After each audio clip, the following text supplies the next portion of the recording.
sa pagiging amo natin sa ating tindahan, minsan kampante tayo and minsan tamarin tayo. Kita na may magbuot, so kung pagod na, pwedeng magpahinga konti and balik na naman sa ating mga gawain sa tindahan. Unlike kung nagtrabaho ka, mapursige ka or ma-force ka na mag-work 8 hours a day, 8 hours a day, minsan 12 hours a day, and yung sahod mo is yun yung sahod mo lang. So hindi kagaya ng sa tindahan, pwede kang magpahinga, wala kang benta. And kung hindi ka magpahinga, kung gusto mong mag-overtime and malakas ang bentahan, so meron kang extra income. Ma-stretch pa yung yung benta mo kung gusto mo talagang habaan yung oras mo. So kita radyo magbuot.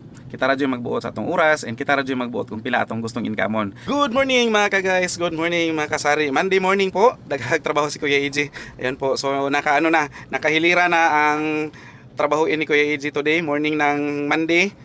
Pizza is nasa August 3 na po tayo guys, ang bilis. So next month, December na, so September na. So start na ng bare months. Magbilang na lang tayo ng ilang buwan, December na naman. So ito, nakahilira na sabi ni Kuya AJ ang mga gawain. So naka-prepare na ang bulad or tuyo na i-repack ni Kuya AJ today. And ang mga binili namin kahapon, Sunday, nag-grocery kami. So nasa sasakyan pa, hindi pa na tanggal. So hindi pa na unload ni Kuya AJ. Hindi ko na kayo dalhin doon para ipakita sa inyo kung ano yung dapat i-unload ni Kuya AJ guys. Kaya matagalan tayo. So dito na lang tayo muna. Basta may mga i-unload pa si Kuya AJ doon na mga binili namin kahapon. So busy ang ni Kuya AJ today, Monday. Busy ang day ni Kuya AJ. So guys, kunting update na lang tayo. Matagal-tagal si Kuya AJ hindi nakapag-upload sa ating YouTube channel. So last na upload ko nasa 4 days ago. 4 days ago na yung upload ni Kuya AJ. And ang ating mga sitsirya, kahapon nag-grocery kami, konting sitsirya lang ang binitbit namin kasi marami pa naman. And the other day ko pa ito natapos i-display.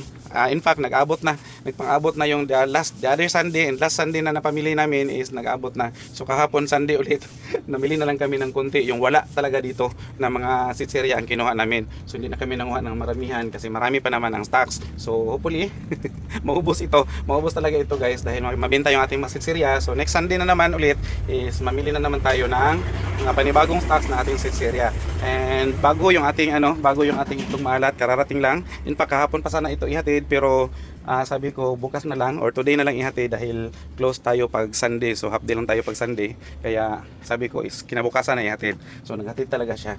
And ang retail pala namin ito guys is tag 18 pesos. Malaki siya. Malaki ang ating itlog maalat against the light. Ayan. Malaki, makintab at saka mamula-mula ang itlog maalat ni Kuya AJ. Yes dong. So balik tayo, may namili lang. Ang gulayan ni Kuya AJ is ganyan.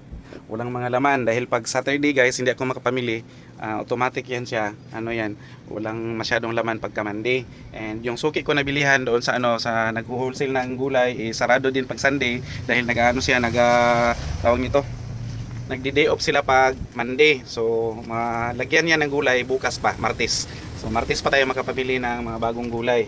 Meron pa namang ahos, meron pa namang sibuyas at saka konting luya. So pwede na yan. So kinabukasan or bukas pala is bago na naman yung mga gulay ni Kuya AJ.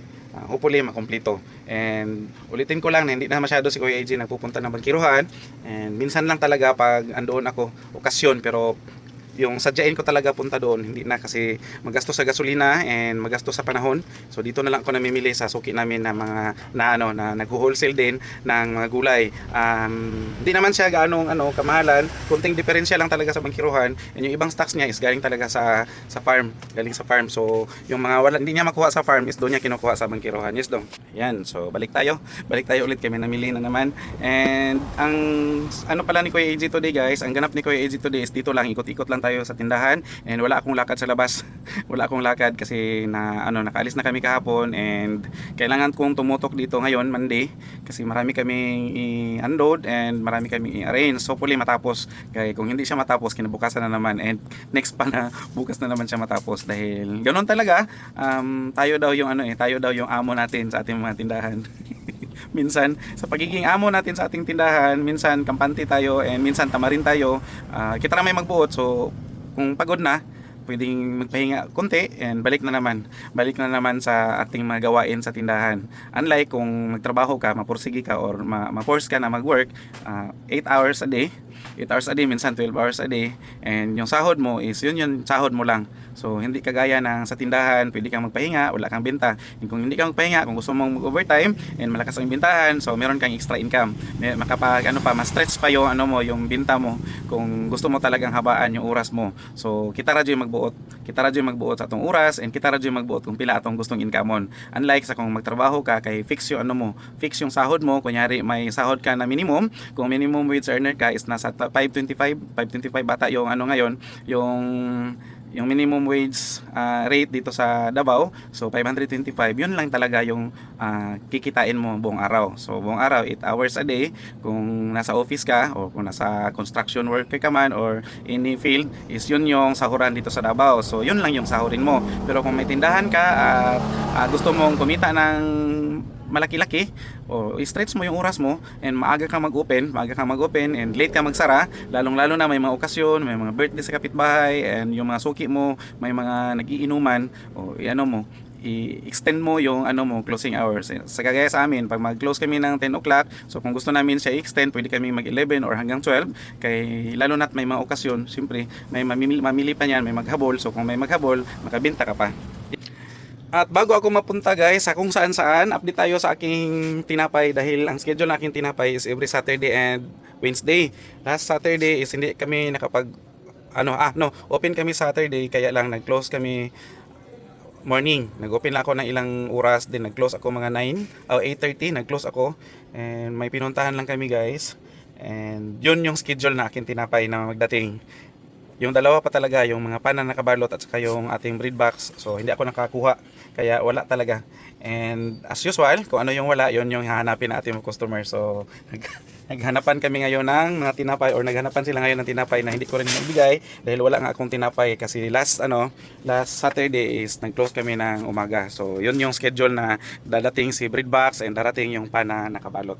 So agwantatahan to Miyerkules, kay Miyerkules pa babalik yung ating suki sa tinapay na nakabalot. And si bread box is once a week na lang din siya napupunta dito, every Saturday. Minsan masaag siya. Minsan masaag siya o Wednesday or Thursday. So yun, kaya wala tayong tinapay. Zero ang ating tinapay. Yun yung hinahanap nila today. Kaya agwanta ta kay wala man. So yun yung update ni Kuya AJ today guys, Monday, August 3. And hopefully makapag-update ulit si Kuya AJ. And gusto ko sana gawin siyang everyday. And dahil sa sobrang busy ni Kuya AJ guys, lalong-lalo na pag nasa labas si Kuya AJ, maraming transaction sa labas, is hindi ko na talaga kayang mag-yaw-yaw pa. So next time ulit, samahan nyo si Kuya AJ guys para sa update ng ating tindahan at sa kung ano pa ang mga kaganapan, kung meron tayong mga price update, mga price alert, or kung ano yung naganap or mga magaganap dito sa ating tindahan, update ko kayo. And bye bye muna for now. Thank you sa pagsama ninyo kay Kuya AJ, and huwag kalimutan i-subscribe si Kuya AJ sa ating YouTube channel AJ Kimpo Vlogs, at saka sa ating Facebook page AJ Kimpo Vlogs pa rin, at saka ang TikTok ni Kuya AJ. Bye bye and God bless us all guys.